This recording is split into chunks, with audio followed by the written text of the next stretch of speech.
Hello दोस्तों, मैं साहिबा आप सभी के साथ एक बार फिर से जुड़ती हूँ। बच्चों, आज के सेशन में हम जानेंगे शिक्षण विधियाँ यानी सीखने के तरीके यानी टीचिंग मेथड्स। ओके। शिक्षण विधियाँ आप सभी इससे समझते होंगे, जैसे कि जो शिक्षण विधियाँ जो होती हैं वो होते हैं सीखने के तरीके। जैसे कि क्लास में अध्यापक द्वारा बच्चों को जैसे किसी खेल के माध्यम से सिखाया जाता है, या किसी सीनरी या चित्र के माध्यम से बच्चों को पढ़ाया जाता है, किसी लेक्चर के माध्यम से जब बच्चों को पढ़ाया जाता है। तो ये सब क्या है? शिक्षण की विधियाँ हैं, टीचिंग मेथड्स हैं। ओके। तो आज की इस क्लास में हम इन्हीं के बारे में डिस्कस करेंगे और नेम वाइज इनको पढ़ेंगे और अच्छे से जानेंगे। तो बिना देर करते हुए हम अपनी क्लास स्टार्ट करते हैं फटाफट से। ओके, चलिए। तो जैसे कि आपको ये दिख रहा है, सबसे पहली जो विधि हमारी वो है आगमन विधि, इंडक्टिव मेथड। क्या सुना बच्चों? आगमन विधि, इंडक्टिव मेथड। नेक्स्ट है हमारी निगमन विधि, डिडक्टिव मेथड। ओके। और नेक्स्ट प्रोजेक्ट विधि, प्रोजेक्ट मेथड। आगमन विधि, निगमन विधि, प्रोजेक्ट विधि, प्रत्यक्ष विधि, विश्लेषण विधि जिसको हम बोलेंगे डायरेक्ट विधि, और विश्लेषण विधि एनालिसिस मेथड। ओके। नेक्स्ट है संश्लेषण विधि यानी सिंथेसिस मेथड। अनुकरण विधि, सिमुलेशन मेथड।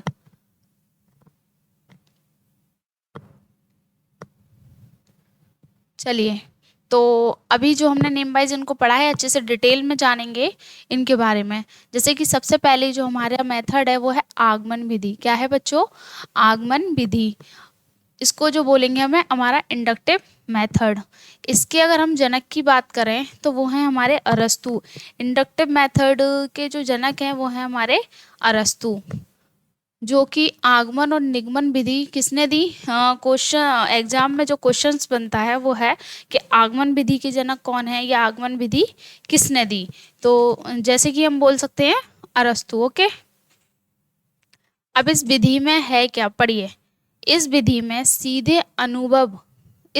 सीधे अनुभवों, उदाहरणों तथा प्रयोगों का अध्ययन करके नियम निकाले जाते हैं। क्या निकाले जाते हैं? नियम निकाले जाते हैं। यानी इसमें क्या किया जाता है? उदाहरणों का प्रयोग करके नियम निकाले जाते हैं। इस विधि को हम बोल सकते हैं उदाहरण से नियम की ओर। क्या बोल सकते हैं बच्चों? उदाहरण से नियम की ओर। उदाहरण से, इस विधि का अगर हम शिक्षण सूत्र की बात करें तो है उदाहरण से नियम की ओर। उदाहरण से नियम की ओर, ये एग्जाम में बनता भी है क्वेश्चन कि उदाहरण से नियम की ओर जो विधि है वो कौन सी शिक्षण विधि चलती है? उदाहरण से नियम की ओर आगमन विधि। ओके। आगमन विधि जो कि ये एक क्लू भी थोड़ा सा दे देते हैं कि ऊ से बना उदाहरण, और आगमन का अगर हम आ हटा के देखें तो ये भी बनता है हमारा ऊ। तो आगमन से ऊ, ये क्लू है, मतलब एक ट्रिक समझ लो इसको याद करने की। जब भी आगमन आता है तब भी आपको अगर आ हटा के ऊ देखते हैं तो बनता है उदाहरण। क्या बनता है? उदाहरण। तो ये विधि है उदाहरण से नियम की ओर। ये उदाहरण से नियम की ओर चलती है। जैसे कि क्लास में बच्चे को शिक्षक द्वारा उदाहरण प्रस्तुत कर दिया जाता है सबसे पहले, तो फिर बच्चा उस उदाहरण को सम्मुख रखते हुए सारी चीज़ों को खुद ही यानी समस्या का समाधान खुद ब खुद अपने अनुभव के आधार पर निकालता है। ओके। ये शिक्षण विधि कैसी है? छात्र केंद्रित। जैसा कि मैंने अभी बोला कि बच्चा खुद ब खुद अपने अनुभव के आधार पर निकालता है यानी समस्या का समाधान करता है। सिर्फ जो शिक्षक है वो क्या करता है? एक उदाहरण प्रस्तुत कर देता है शुरू में ही। तो ये विधि कहलाती है छात्र केंद्रित विधि। क्या कहलाती है? छात्र केंद्रित विधि। ओके। यह विद्यार्थियों को करके सीखने पर, विद्यार्थी स्वयं के अनुभव के आधार पर इसमें करते हैं कार्य, उस पर बल देती है। ये स्थूल से सूक्ष्म की ओर, समझे? स्थूल से सूक्ष्म की ओर यानी स्थूल यानी भाई एक स्थूल रूप यानी उदाहरण ही प्रस्तुत कर दिया जाता है बच्चों के सामने, फिर बच्चे अपने अनुभव के आधार पर उसे सूक्ष्मता की ओर ले जाते हैं, तो सूक्ष्म की ओर चलती है। ओके। ज्ञात से अज्ञात की ओर। ज्ञात चीज क्या? ज्ञात यानी ज्ञात क्या?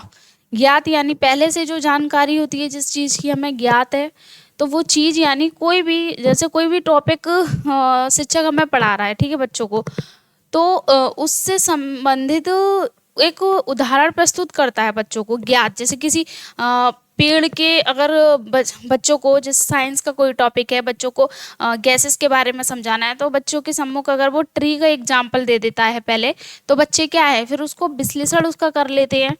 तो ज्ञात यानी कोई भी ज्ञात चीज उसको बता देना, फिर अज्ञात की ओर, ज्ञात से अज्ञात की ओर। ओके, अज्ञात है ये, ज्ञात नहीं है,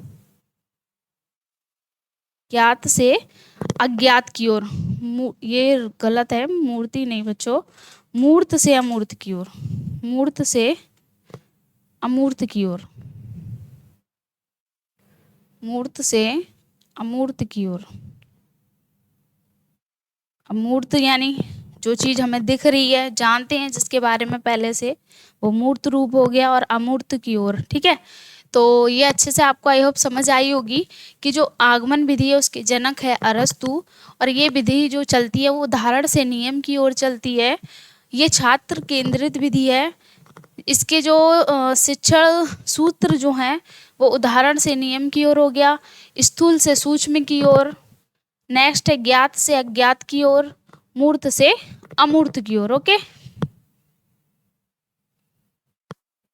नेक्स्ट है निगमन विधि। क्या है? निगमन विधि। इस विधि के जनक हैं, इस विधि के जनक हैं अरस्तु।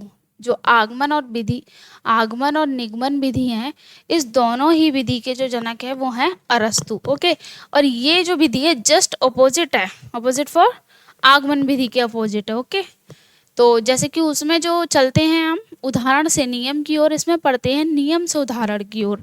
किसमें पढ़ते हैं? नियम से उदाहरण की ओर, यानी बच्चों को नियम बता दिए जाते हैं, फिर बच्चे खुद ब खुद उस समस्या का समाधान करते हैं। ठीक है, इसमें सबसे पहला जो कार्य रहता है वो शिक्षक का रहता है, इसीलिए इसको हम शिक्षक केंद्रित विधि भी कहते हैं। क्या बोलते हैं? शिक्षक केंद्रित विधि भी बोलते हैं।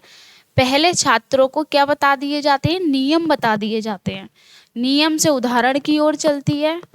पहले छात्रों को नियम बताए जाते हैं। ये विधि शिक्षक केंद्रित विधि है।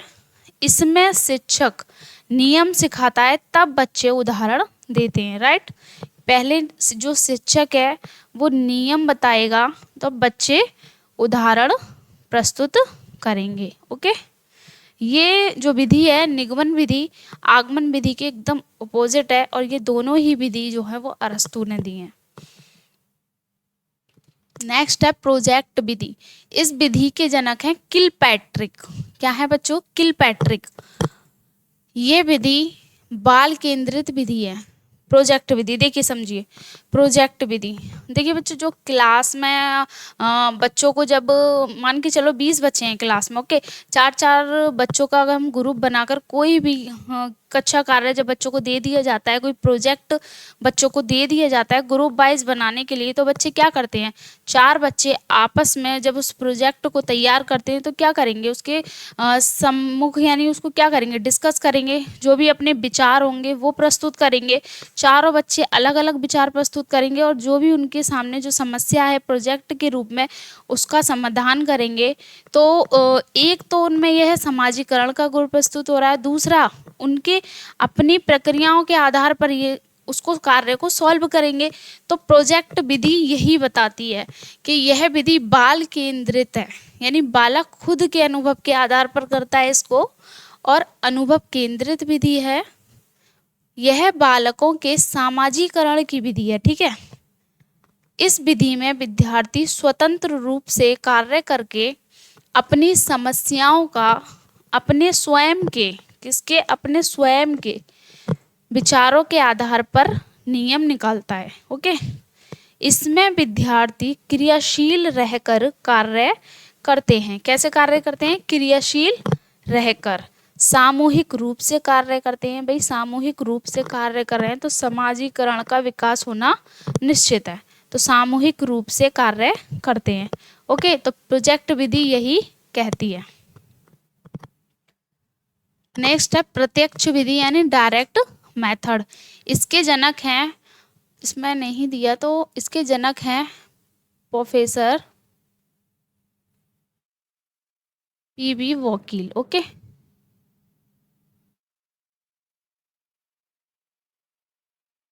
Professor PB Bokil. Professor PB Bokil प्रत्यक्ष विधि यानी डायरेक्ट मेथड के जनक हैं। इस विधि में बालक को प्रत्यक्ष रूप से व्याकरण के नियम के बिना भाषा सिखाई जाती है। देखिए, जब बच्चा अपनी जो मदर टंग होती है उसको सीखता है तो बिना किसी ग्रामर के नियम के बिना ही बच्चा सीखता है। कैसे? श्रव्य यानी सुनकर और अनुकरण कर कर, घर वालों को कॉपी कर कर।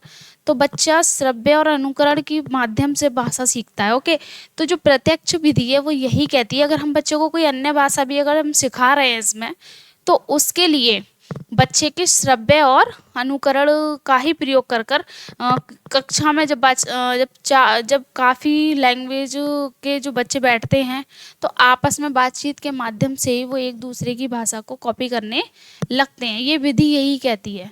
इस विधि में बालक को प्रत्यक्ष रूप से व्याकरण के नियम के बिना ही भाषा सिखाई जाती है। इस विधि में बालक मातृभाषा को, इसमें बालक की जो मदर टंग है उसको मध्यस्थ नहीं बनाया जाता। जैसे वो कहते हैं ना, अगर हमें इंग्लिश सीखनी है तो पहले इंग्लिश की हिंदी करते हैं, यानी उसको अपनी जो मदर टंग है उसमें कन्वर्ट करते हैं, तब उसको सीखते हैं। तो ऐसा इसमें नहीं किया जाता। इसमें डायरेक्ट बच्चों को सिखाया जाता है बिना ही ग्रामर के नियम के। तो इस विधि में बालक की मातृभाषा को बिना मध्यस्थ बनाए अन्य भाषा सिखाई जाती है। नेक्स्ट, इसमें बच्चा श्रव्य यानी सुनकर, दृश्य यानी देखकर इस सामग्री के द्वारा सीखता है। इस विधि में बच्चों को प्राकृतिक रूप से वार्तालाप के माध्यम से अधिक सीखने पर बल दिया जाता है। इस विधि में बच्चों को प्राकृतिक रूप से वार्तालाप के माध्यम से यानी बातचीत के माध्यम से अधिक सीखने पर बल दिया जाता है। विश्लेषण विधि नेक्स्ट है। विश्लेषण विधि, इसके जो जनक हैं वो है हेनरी एडवर्ड आर्मस्ट्रॉन्ग। कौन है बच्चों? Henry Edward Armstrong. इस विधि में क्या है? विश्लेषण किया जाता है। भाई, बच्चों के सम्मुख कोई भी जो भी परेशानी या जो समस्या है उसका बच्चे क्या करते हैं? विश्लेषण, यानी छोटे छोटे पार्ट्स में उसको डिवाइड करना, देन उसका समाधान करना। ओके, तो इस विधि में शिक्षक द्वारा समस्या को छोटे छोटे भागों में बांटकर उसका अध्ययन करते हुए हल किया जाता है। ओके, और नेक्स्ट है संश्लेषण विधि। विश्लेषण विधि के जस्ट अपोजिट है संश्लेषण विधि। ये विधि भी हेनरी एडवर्ड आर्मस्ट्रॉन्ग ने दी है। संश्लेषण यानी इकट्ठा करना, विश्लेषण यानी बांटना। संश्लेषण विश्लेषण करने के पश्चात ही संश्लेषण विधि का प्रयोग किया जाता है या विश्लेषण विधि प्रयोग में लाई जाती है। इस विधि में समस्या के भागों को जोड़कर, विश्लेषण विधि जो थी उसमें समस्या को छोटे छोटे भागों में बांट रहे थे, और संश्लेषण जो विधि है इसमें समस्या के भागों को जोड़कर समस्या का हल किया जाता है। ओके, नेक्स्ट है अनुकरण विधि, सिमुलेशन मेथड। सिमुलेशन मेथड जो है अनुकरण विधि, यानी किसी को भी कॉपी कर कर सीखना। जब बच्चे कक्षा में, जब छोटी छोटी कक्षा में शिक्षक पढ़ाता है तो शिक्षक क्या करता है? पहले खुद बोलेगा, फिर बच्चे उसको कॉपी कर कर बोलते हैं। तो यही जो विधि है, यानी यही जो सीखने का तरीका है, उसी को हम बोल रहे हैं अनुकरण विधि, सिमुलेशन मेथड। इस विधि में बालक अनुकरण करके सीखता है, यानी कॉपी कर कर सीखता है। इस विधि में बालक अपने शिक्षक को कॉपी का क्या करता है? कॉपी यानी नकल करके लिखना, पढ़ना, अन्य चीजें सीखता है। नेक्स्ट है व्याख्यान विधि, लेक्चर मेथड। यह सबसे प्राचीन विधि है। पहले जब गुरुकुलों में या आश्रमों में जो शिक्षा दी जाती थी बच्चों को, किसी राइटिंग माध्यम से नहीं दी जाती थी। जो गुरु होते थे, जो शिक्षक होते थे, वो बच्चों को लेक्चर दिया करते थे, यानी कोई भी स्टोरी या कहानी पर लेक्चर के माध्यम से उनको शिक्षित किया करते थे। तो इसको हम सबसे प्राचीन विधि भी बोलते हैं। इसमें अध्याय से संबंधित तथ्य की व्याख्या की जाती है। क्या की जाती है? व्याख्या की जाती है। इसे शिक्षण विधि भी कहते हैं। क्या बोलते हैं? इसे शिक्षण विधि भी कहते हैं। ये सबसे प्राचीन विधि है। और इसमें अध्याय से संबंधित तथ्य की व्याख्या की जाती है। इसे शिक्षण विधि भी कहते हैं। नेक्स्ट है मारिया मोंटेसरी विधि। मारिया मोंटेसरी विधि इंपॉर्टेंट है, काफ़ी कुछ आती है एग्जाम में ये। तो मारिया मोंटेसरी विधि जो है वो इटली की एक चिकित्सक थी, शिक्षा शास्त्री थी, मारिया मोंटेसरी के नाम पर प्रसिद्ध है। इटली की एक चिकित्सक तथा शिक्षा शास्त्री थी मारिया मोंटेसरी, उन्हीं के ही नाम पर ये विधि है जिसको बोलते हैं मारिया मोंटेसरी विधि। ये विधि 2 नहीं 2.5 से, यानी 2.5 से, ओके 2.5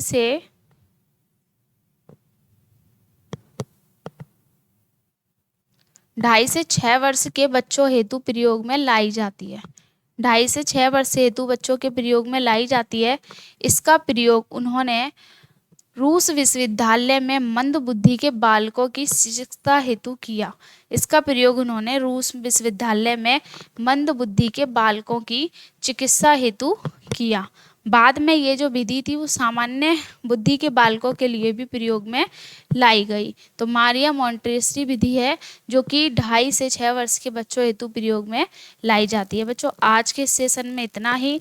आई होप आपको ये वीडियो अच्छी लगी होगी, और ऐसी अच्छी और न्यू वीडियो पाने के लिए हमको प्लीज़ फॉलो करें और चैनल को सब्सक्राइब करें। Thank you very much.